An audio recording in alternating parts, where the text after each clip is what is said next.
إن الحمد لله نحمده ونستعينه ونستغفره ونؤمن به ونتوكل عليه ونعوذ بالله من شرور أنفسنا ومن سيئات أعمالنا من يهد الله فلا مضل له ومن يضلله فلا هادي له ونشهد أن لا إله إلا الله وحده لا شريك له ونشهد أن سيدنا وحبيبنا ومولانا محمدا عبده ورسوله. قال الله تعالى في كتابه الكريم بعد أعوذ بالله من الشيطان الرجيم: عبس وتولى أن جاءه الأعمى وما يدريك لعله يزكى أو يذكر فتنفعه الذكرى. صدق الله العظيم. فقال النبي الكريم صلى الله تعالى عليه وسلم: من يرد الله به خيرا يفقهه في الدين أو كما قال عليه الصلاة والسلام. أما بعد. Brothers and sisters, when you think about what the most difficult thing that you live with on a day-to-day basis is, you probably first in your mind jump to perhaps financial issues. You jump to, well, I have this family problem. You think about specific issues. This is how we are as human beings. We have tunnel vision on the specific problems and issues that are facing us. And it becomes difficult for us to get out of that mindset that this is the biggest problem in the whole world. When you think, though, about what has not just caused people harm, but what has truly destroyed nations before, there is a disease that exists in the hearts of people that leads to no goodness. And that disease, very simply, is apathy. Apathy, which is to say the lack of empathy, the lack of desire, the lack of caring for something at the level or virtue that it should be cared at. You think about this and you wonder, well, how is it that apathy is my problem? How do I struggle with this? And there's a very simple reality, that every single person of means, which is to say each and every single one of us, no matter what your specific financial situation is, I can tell you, having been to villages in East Africa, I can tell you that where you live today is far better. Having been to refugee camps in Jordan, I can tell you that where you live, you have it very good. Because when you go to the bathroom and you close the door behind you. You don't have a piece of cloth that hangs and you just move it over. When you think that you would like to go and have some fun, you don't have to go outside and play with some plastic that's on the ground. Rather, your kids can play with a ball and do whatever they want. They can play video games. It's their choice. But the truth is that apathy, that wealth causes and is the root cause of apathy. When we get to a certain point that problems that we used to face or problems that other people face no longer affect us, it becomes very easy to just disassociate with them. Well, it's not my problem anymore. I don't need to worry about it. And what I want you to understand from this or take from this is not that, you need to do anything differently in terms of, your wealth or your finances. You don't need to go live in a hut in the middle of nowhere. You don't need to go and be in a refugee camp. That's not the point. But I want the first way to solve any problem is to acknowledge that there is one. And when we acknowledge that living in means, living with some level of wealth, especially compared to those all across the world, means that we have the very high potential for falling into apathy, that is how we start making the solutions happen. The Prophet ﷺ in his time, there's a very powerful narration, one that I've even spoken from this minbar about before, which relates to a companion by the name of Ka'b ibn Malik, radiallahu anhu. And most people are probably familiar with his story. It is the longest narration in Sahih Muslim. And so most people, they hear the name Ka'b ibn Malik, it's like, that sounds familiar. And then you remember that this is the companion of the Prophet ﷺ, who stayed behind when the expedition for Tabuk was called for. The Prophet ﷺ called for every able-bodied man to go on this expedition. And Ka'b radiallahu anh, he says himself that at this point in my life, I had reached some comfort in my financials. I was doing a lot better than I had ever been doing before. I had some land, I had some crops, I had things that gave me the ability to just take it easy, to have apathy. And so he says that when the call came, he thought to himself, yeah, inshallah, I'm going to go, I'll get to it. And he was sincere. We don't need to doubt that, because of course he's a companion of the Prophet ﷺ. But what happens in this narration? Ka'b radiallahu anh says that, I started thinking about the journey, and it's so hot, middle of summer, it's going to be very little water, it's going to be a really tough journey, and I just, that feeling. You start procrastinating. Oh man, I just really don't want to do this. Okay, I'll do it tomorrow. But what happens? I'll do it tomorrow. I'll do it tomorrow. I'll do it tomorrow. It keeps happening every single day. And this is what happened with Ka'b radiallahu anh. And he even says that it got to a point that he actually started to feel it even more acutely, because he went out in the town to go do some business, and he realized that there was nobody in the town except one, people who were known hypocrites, or two, people who were elderly, who were infirm, who weren't able to go out. So he started to feel a little self-conscious. And that made him think, you know what, I should probably start preparing. And as he kind of starts to slowly make these preparations, still somewhat procrastinating in it, the army is returning. Now he has missed this entire thing. And during this expedition, the Prophet ﷺ in fact realized that Ka'b radiallahu anh was missing. You're talking about thousands of men, and the Prophet ﷺ realized one person was missing. And he asked the companions, where is Ka'b? What's going on? Why isn't he here? And they said that, he's gotten busy with his land and his wealth. He's got some money now. He's a little full of himself. This is what they're saying. The Prophet ﷺ stays quiet, doesn't say anything. But then they get back to Medina. And the practice of the Prophet ﷺ was he would go to the masjid, and what would the hypocrites do? They would go to the Prophet ﷺ and they would make up lies and excuses. Oh, my back, I was just having this issue. Sorry, I couldn't come. I'll come on the next one. And they would lie. They would say these things. The Prophet ﷺ would just give them a thin smile, and he would make dua for them. But what does Allah tell us about the munafiqun, about the hypocrites? They make dua for them or don't make dua for them, Allah will never forgive them. Simple. They are hypocrites. They will deal with the punishment of hypocrites. Now, Ka'b radiallahu anhu has come to the masjid because the Prophet ﷺ is here, and he's seeing who these people are that are going to the Prophet ﷺ, and he's realizing, man, these are not the kind of people I should be associating with. And he thinks to himself, I can definitely think of something. And he says, I could spin a story. I could tell a good story. I knew that I would be able to get out of this if I just said something that was a good story to the Prophet ﷺ. And he goes, but he sees the face of the Prophet ﷺ, and he sees this thin smile, and he sees that little bit of anger within the Prophet ﷺ. And all of that resolve that he had to tell a story just goes out of him.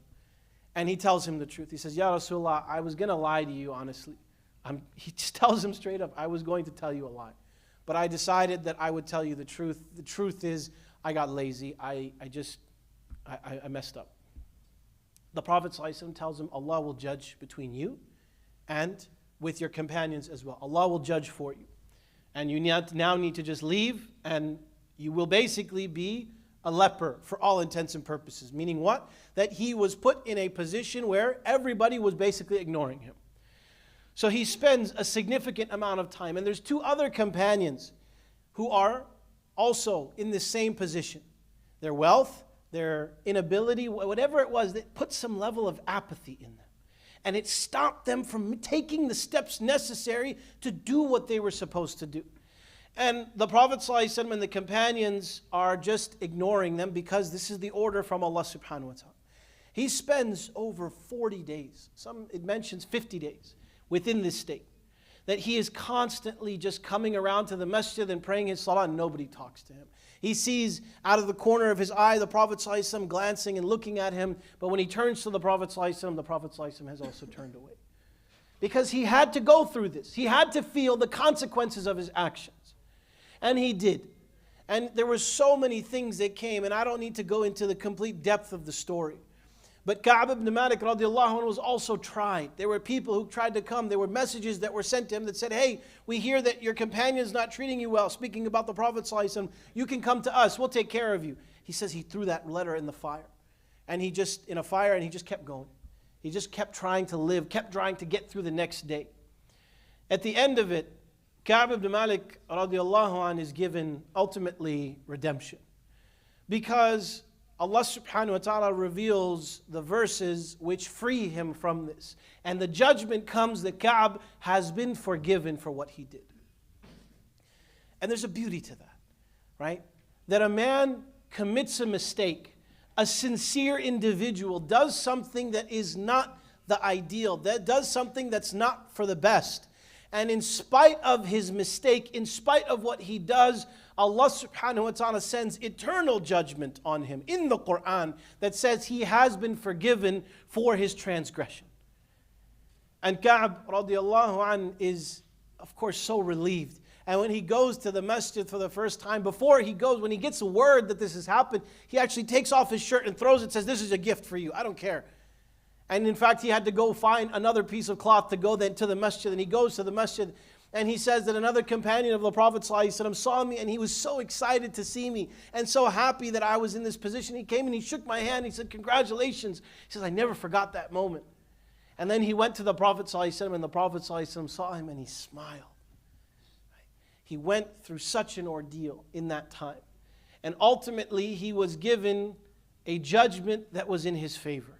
Because at the end of the day, Allah knew one thing, that he did get to this point of apathy. He did get to this situation, this state where he allowed himself to fall short of what he knew he was supposed to do, but he did not do it just because he could. He didn't do it just because he was an evil person or because he was a hypocrite. Rather, he did it because his wealth had made him a little blind. His situation, his state, had put him in a place of mind, in a state of mind where he allowed himself to just procrastinate and feel that level of apathy. Now, for each and every single one of us, compared to Ka'b radiallahu anhu, there's one big ingredient that we're all missing. While we do have that same, if not far greater level of wealth, one thing we don't have is the Prophet ﷺ in our midst. One thing we don't have is the Quran being revealed in this time. So while Ka'b radiallahu anh was able to be given his judgment in this life, the challenge and the scary part for us is that we don't get that same luxury. The judgment that we get will not come in this life. If we allow apathy to take over our hearts and our minds, if we allow ourselves to be people who always push the good deeds further down, we will find ourselves in a position where we're not happy on the day of judgment. And we ask Allah to protect us from that. But du'as, remember, du'as, you don't make a du'a and just go about doing what you've been doing. You have to change something. If apathy strikes, if you feel that you have allowed yourself to get to that point, you don't just say Ameen and say, "Okay, I'm good now." You have to now take steps. You have to now do things, because actions speak louder than words. And what our actions are will be what dictates what that meeting looks like with Allah subhanahu wa ta'ala, what that ultimate judgment finally looks like. Ka'b radiallahu anhu's benefit and the story that he told us about his own situation, his stress, his hardship, his difficulty. This is something that we have for the rest of our lives to utilize as a template, to utilize as a means, as a lesson for each and every single one of us. That, well, you know what, in my life, I may find myself, because of the wealth that I have, because of the circumstances that Allah has blessed me with, I might find myself being a little apathetic. And the hard part is that you have to be honest with yourself. You have to really make a claim and then investigate it thoroughly. The problem is too often we're quick to just let ourselves off the hook. Am I apathetic? No, it's not me. And that's it. No more introspection. We move on from there. But Ka'b radiallahu anh spent 50 days in isolation because what it allowed him to do was not get distracted by anything else. None of us are going to find ourselves in a position, especially in the world of smartphones and the internet and social media, you're not going to find yourself in a position where you are completely isolated. But that isolation is what helped Ka'b really reflect, really look back and think to himself, you know what? I did make a mistake. You know what? This is really difficult. And I need to now think about how I'm going to rectify this. And for Ka'b radiallahu anh, he says that through this, one of the main lessons that he learned was that he needed to always tell the truth. Telling a lie would never do him any good. He made an oath, I will never tell a lie for the rest of my life. Because in that moment, when he stood in front of the Prophet ﷺ, when he said, Ya Rasulullah, I could have told you a story, he told the truth. And ultimately, his truth, the fact that he put himself in a position of hardship by speaking the truth, this is what ultimately freed him in this judgment. This is what ultimately put him in a far better position than those hypocrites who spoke lies to the Prophet ﷺ, thinking Allah didn't know. Allah knows. And every person's situation is different. But if we're not introspective, if we think we can just take it easy, if we think, oh, you know what, I'm just going to, let myself off the hook here every single time, once in a while, sure. Every single time, if that's the thought process, brothers and sisters, it doesn't equal good. That's what we can know. Because Allah subhanahu wa ta'ala is nothing if not the most just. He is the most just among so many other things. And what that means is that you cannot lie in front of Him. What that means is that you will be held to account. We will be held to account for every single action, every single moment, every single good deed, and every single mistake. The differentiator will be what sets us free in that moment will not necessarily be the truth, because the truth, Allah will already know it. What will set us free in that time is actions that go against the mistakes. Actions that defy apathy. When we allow apathy to be what dictates, what rules, what lets us live, how we live, at least if it's not apathy in other aspects of our life, if it's apathy in our deen, we will have to answer for it. And there will be no good answers to give at that time. You cannot tell the truth to Allah because Allah already knows the truth. And it will be a difficult moment. We ask Allah subhanahu wa ta'ala to protect us and give us a good ending with Him. أقول قولي هذا وأستغفر الله لي ولكم لسائر المسلمين فاستغفروه إنه هو الغفور الرحيم.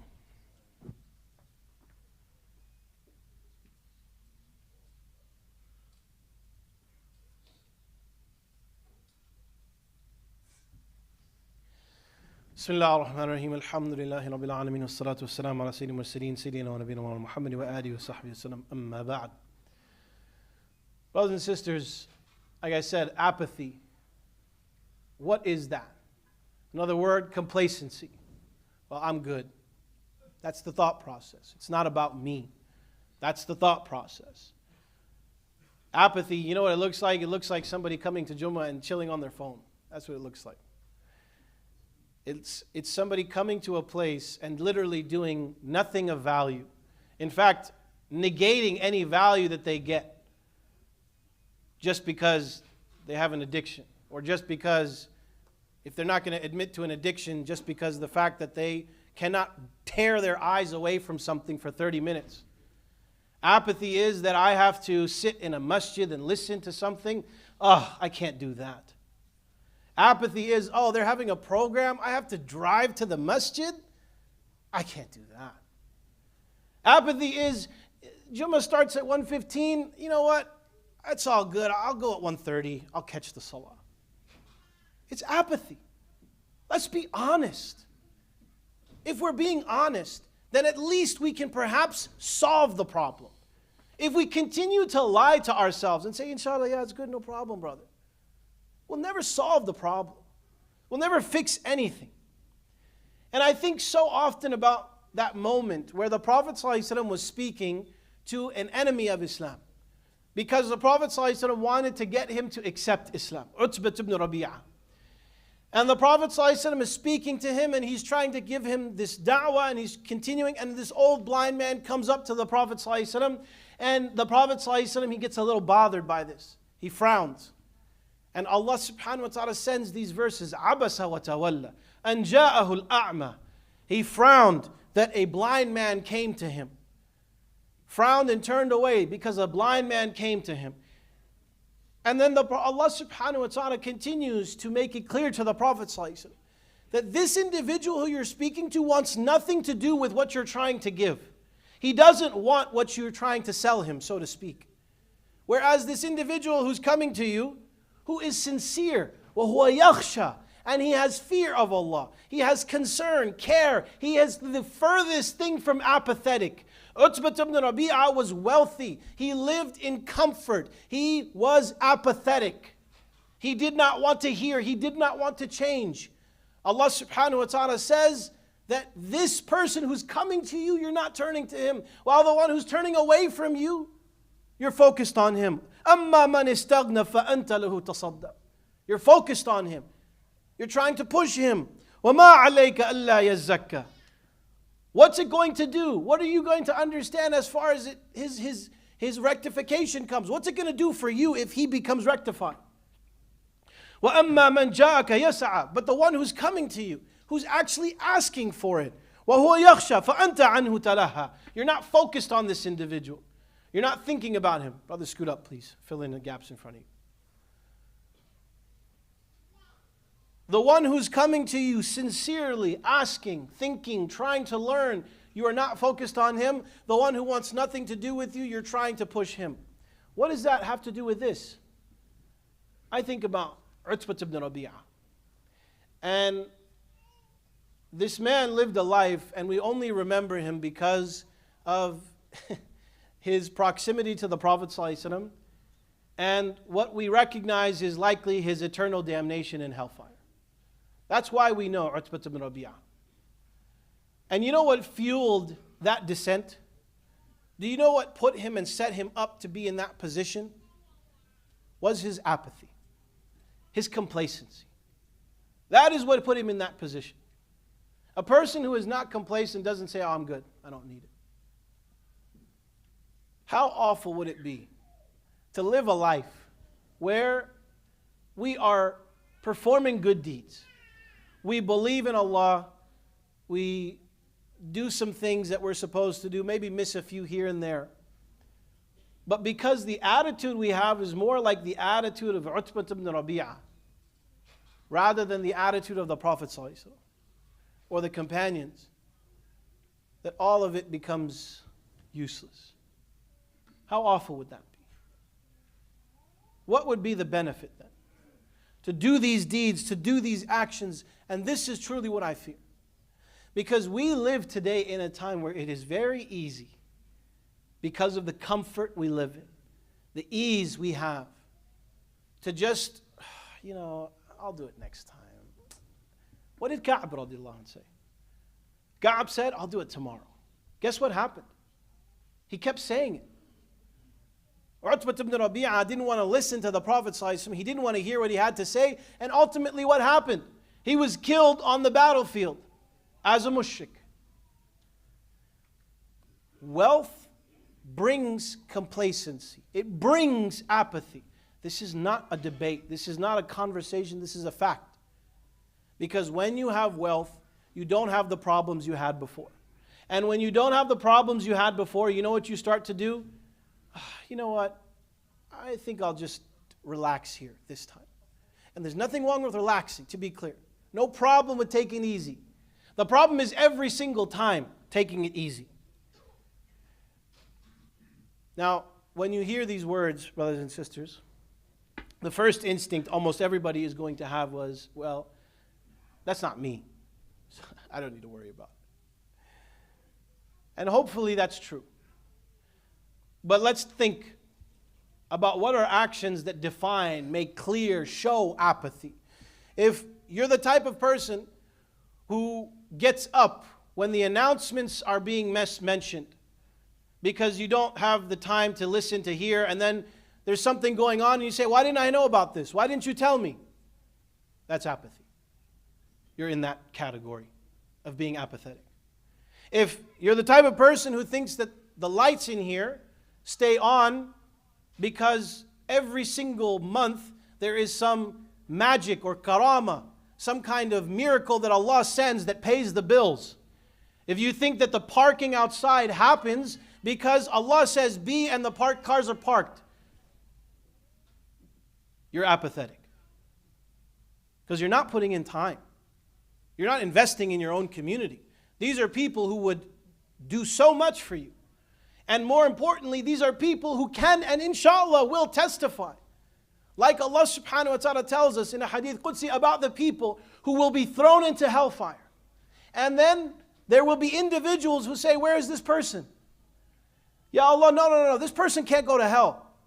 Ya Allah, please, this person used to pray with us. They used to fast with us. I was praying qiyam with him in Ramadan. I was helping in parking. I was paying these things and doing this and that. Ya Allah, please. And Allah subhanahu wa ta'ala will open a place for where they are in Jahannam and say, take them out of Jahannam.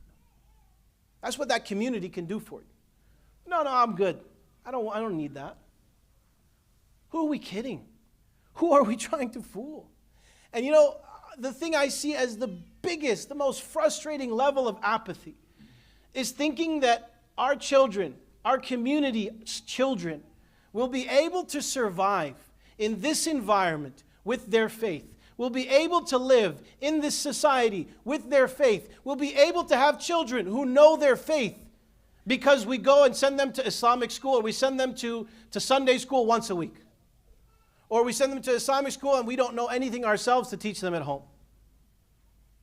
That's apathy. That's thinking that, you know what, it's okay. It'll be okay. We'll figure it out. You didn't figure it out for college. You said you got to go to college. You didn't figure it out for public school or private school or whatever it was. You said you need to go to school. Why couldn't they figure it out there? It's apathy. Let's be honest. And if we're honest and we can recognize the problem of apathy, then we're one step closer to protecting ourselves from a fate where when we stand in front of Allah subhanahu wa ta'ala, He's asking us that there was programming in the masjid. You're standing here, nobody knows who you are. Your community doesn't know who you are. Why? Oh, I had to go back to work after salah. Ya Allah. So I just got up. I didn't listen to the announcements that took 60 seconds. That's a good reason? That's a good answer? Oh, your kids completely left Islam. Your son is doing drugs, by the way, things I hear about. Your daughter marrying a non-Muslim, things that come to me. Oh, but I tried. What did you try? Did you go to the masjid? Did you send your kids to maktab?